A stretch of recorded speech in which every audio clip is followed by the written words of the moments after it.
بلکہ مفتی رشید صاحب آپ سے یہ سوال ہے کہ جانور کو ذبح کرتے وقت اگر چھری تیز نہیں ہے تو جانور کو تکلیف ہوگی ظاہر ہے، تو کیا قربانی پر اثر کوئی ہو سکتا ہے اس کا؟ دیکھیں، جانور ذبح کرتے وقت چھری کو پہلے سے تیز کر کے رکھنا حدیث میں اس کا حکم ہے۔ حدیث شریف میں رسول اللہ صلی اللہ علیہ وسلم نے فرمایا کہ جو بھی کام کریں اس کو اچھے طریقے سے احسان کی کیفیت کے ساتھ کریں، اور حضور علیہ الصلوۃ والسلام نے خصوصیت کے ساتھ جو مثال دی ہے اس میں سے ایک مثال یہ دی ہے کہ جب جانور کو ذبح کرنا ہو تو پہلے سے اپنی چھری کو تیز کر کے رکھیں، اس لیے کہ چھری کو اگر تیز کر کے نہیں رکھیں گے تو اس سے جانور کو تکلیف ہوگی۔ شریعت کا حکم یہ ہے کہ جانور کو کم سے کم تکلیف دی جائے۔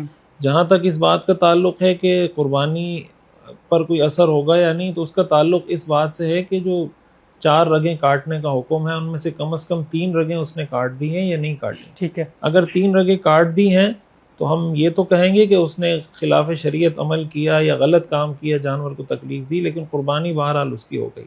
لیکن اگر وہ 3 رگیں ہی نہیں کاٹ سکے، چھری اتنی کند ہو، تو ظاہر ہے کہ ایسی صورت میں پھر اس کی قربانی نہیں ہوگی۔ ٹھیک۔ بھاولپور سے نادیہ کا سوال ہے کہ کیا بیوی کی قربانی جو ہے وہ شوہر پر واجب ہے یا بیوی کو اپنے مال سے ہی کرنی پڑے گی؟ نہیں، شوہر پر واجب نہیں ہے، بیوی کی قربانی بیوی پر واجب ہے، شوہر کی قربانی شوہر پر واجب ہے۔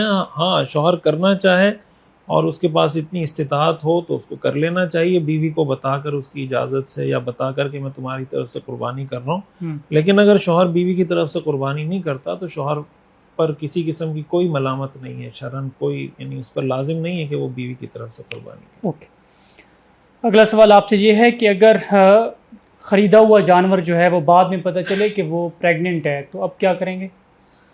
دیکھیں، جو اس طرح حاملہ جانور کی قربانی مکروہ ہے، خصوصاً وہ جانور جو بالکل قریب الولادت یعنی ہو کہ یہ لگ رہا ہو کہ بالکل قریب میں اس کا بچہ ہو جائے گا۔ ٹھیک ہے، تو ایسی صورت میں بہتر تو یہی ہے کہ غیر حاملہ کسی جانور کی قربانی کی جائے تو وہ زیادہ بہتر ہے۔